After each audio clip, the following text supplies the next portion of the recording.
Perfect. So to my left, to far left, we have Coach Ray Looze, who is the current head coach at Indiana University, and he was the 2016 U.S. Olympic team assistant coach. And then right next to me, we have Lilly King, who is a current world record holder in the 100-meter breaststroke.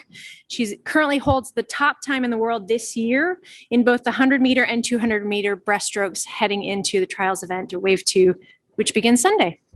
And so with that, I think we've gone over it, but just last time, if you are wearing your mask, if you could just as loudly and as clearly as you can ask your questions so that Ray and Lilly can clearly understand, that would be great. And we will go with the first question.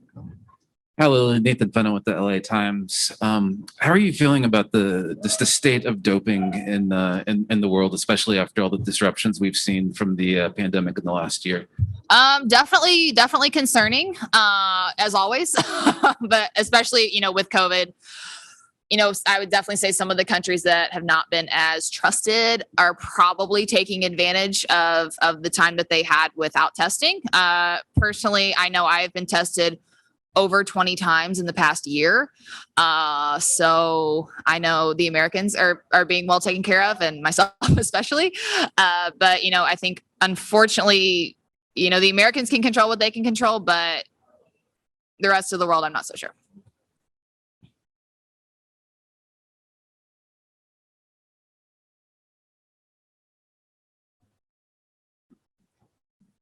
Hi, Lilly. Maggie Hendricks from Bally Sports.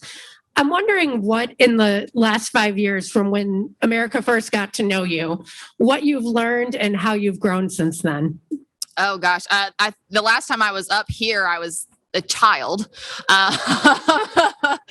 So yeah, it's been quite the journey and something I was kind of overwhelmed yesterday when I walked into the pool, just like, walking through the warm up area, walking into the competition pool and just thinking like, this was where it all started. And just 5 years ago, I feel like I've been here forever. But yeah, it's been a really, really cool journey and kind of going from being the rookie to one of the veterans on the team has been a cool transition for me, I think.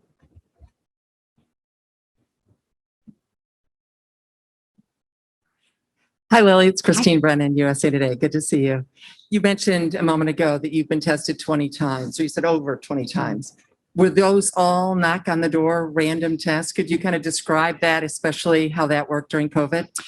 Not all of the tests were just random knock on the door. Several of them were. I would say probably around May or June last year, I was part of a project called Project Believe with USADA, where they were testing out virtual testing. So that accounted for, I think, around 6 tests. But yeah, most of them were just random, normal drug tests. And just to follow up, do you believe there will be cheaters competing at the Olympics in Tokyo? As always, unfortunately. That's a yes? Yes.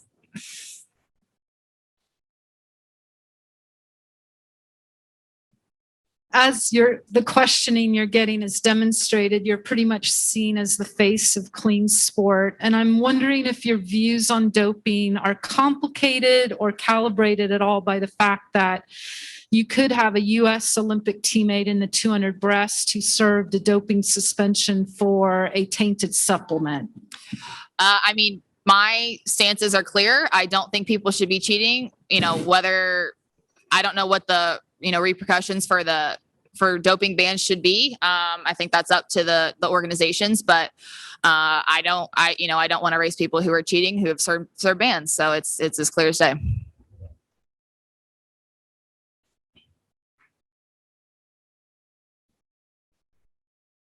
What has your evolution in the 200 breast been like? Do you have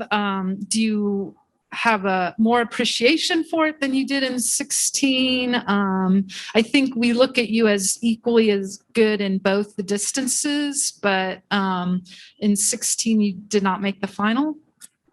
Yes, that's correct. Obviously it's been 5 years. I was, again, a child in Rio. But I just didn't have a ton of experience at that point, and I'm feeling much more confident and definitely have been focusing a lot more on the 200. Not saying my focus has shifted from the 100, but feeling much more prepared and much more confident going in this time around.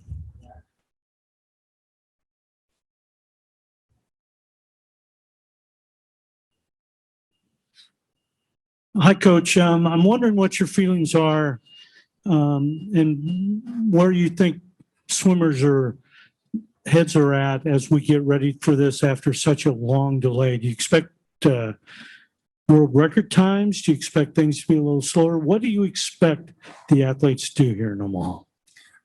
First, I think the kids are dying to race. Like I hear this on the deck. We can't wait for this meet to start. If it started tomorrow, they'd be even happier. I think we're probably going to see a little bit of a slower meet, but there's pockets of people that were able to continue to train through, ingenuity, by swimming in ponds and, private homes and stuff like that safely. But we went through that, and the feeling was somebody's training or other countries just don't have the kind of protocols we do. So we better be prepared, for when the Olympics do happen. But there's, I think it's going to be a little slower. And if anybody sets a world record, that's a phenomenal accomplishment. But I think there's going to be some world records that go down because there's been some people that have had to go through a great deal and they really, really want it bad.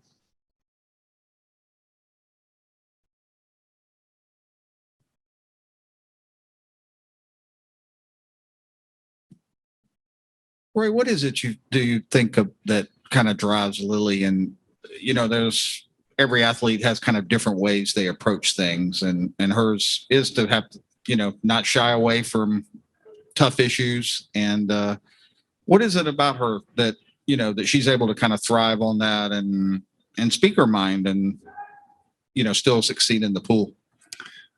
Well, Lilly dreams about racing a lot. That's the number one thing she likes to do. And the greater the stakes, the more the pressure, the happier she is. So if she gets to race somebody that's a threat, she gets super excited. And that's when you'll see the best come out of Lilly. But she's also one of the most durable people I've ever seen. Never misses workout, trains super hard. And then the people that she's been around a lot, from her parents to her coaches, have never stifled her voice, even when it wasn't the best voice or maybe the best opinion out there. I think we've just let her be herself. Katie Miley, she was telling me a story about her, and she said, I have greater appreciation for Katie Miley now because Katie let me be myself. And that says a lot about the people that have been around Lilly.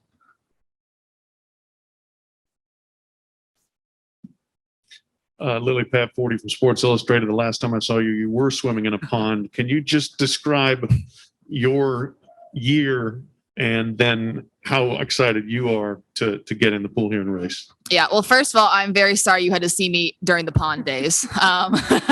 Definitely not maybe not our best idea. Definitely one of our more creative ideas. But yeah, it's this year, like everybody, we've had our ups and downs, but I think our group at IU has been one of the few groups that's been training the whole time. We only took a week off after we found out the Olympics were postponed, but really once we got back into our pool, everything was kind of back to normal. Once we had a month or two, got back into really good shape, we got back into racing, and it's been fairly normal, I would say. Obviously not exactly the same, like we have to wear masks at meets, but I mean, I think we're really lucky to be doing what we're doing, and it came a lot quicker than I thought it would.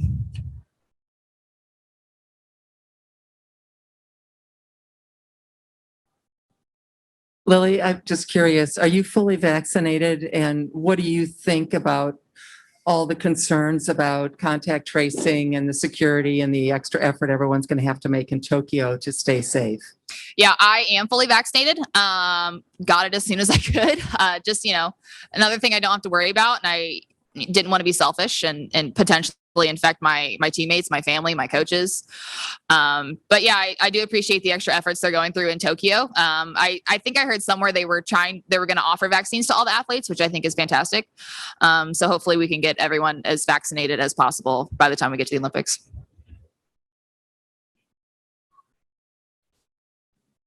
Hey, Lily, Megan Soyson from NBC. You've said a couple times, like you come from a long line of outspoken women. I'm wondering if there are any memories of you maybe from school growing up where you spoke your mind and like got in trouble, or what were you kind of speaking up about as young Lily? I wouldn't necessarily say, growing up, I was like taking a stance at school. But I was always just very myself. And I think my mom's always said, like, you can't contain my personality. Like, it just is what it is. But I was always just very myself and just really genuinely didn't care what other people thought of me. This was actually kind of funny, very, very middle school Lily. But like, I remember all the girls were like getting all like on brand clothes and shoes. Right. And I would purposely get the off brand, and my mom was like, "Oh, thank God." But yeah, just like dumb little things like that. Like I was like, "Yeah, I'm going to be myself. I don't really care. Whatever you guys think, it's fine."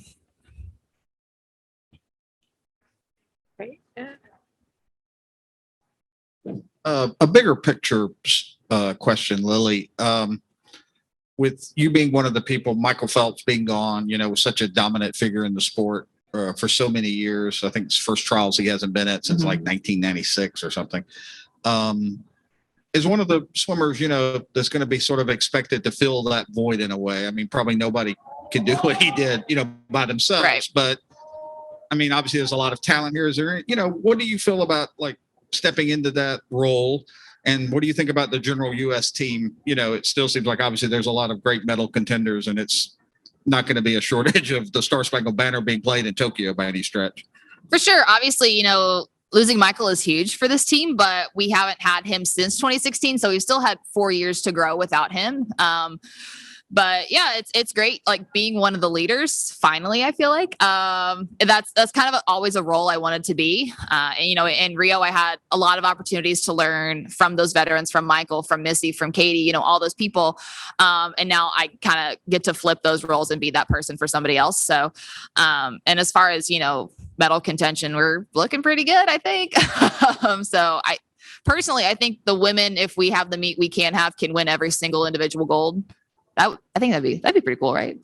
But really, just looking at it, I think that is a genuine possibility. And yeah, we always do great. So I don't know why we'd think it wasn't going to be great just because Michael's not here. Any final questions, Karen? Yeah. Ray, how did you tailor your training to make up for the lack of racing opportunities last year? Well, I think we got fortunate. A lot of these guys got to go to a meet in March, and then we got shut down, and then they got to pick up meets again in September with the ISL. The ISL was something they really looked forward to, and it was a huge positive, ton of racing that sort of filled that void.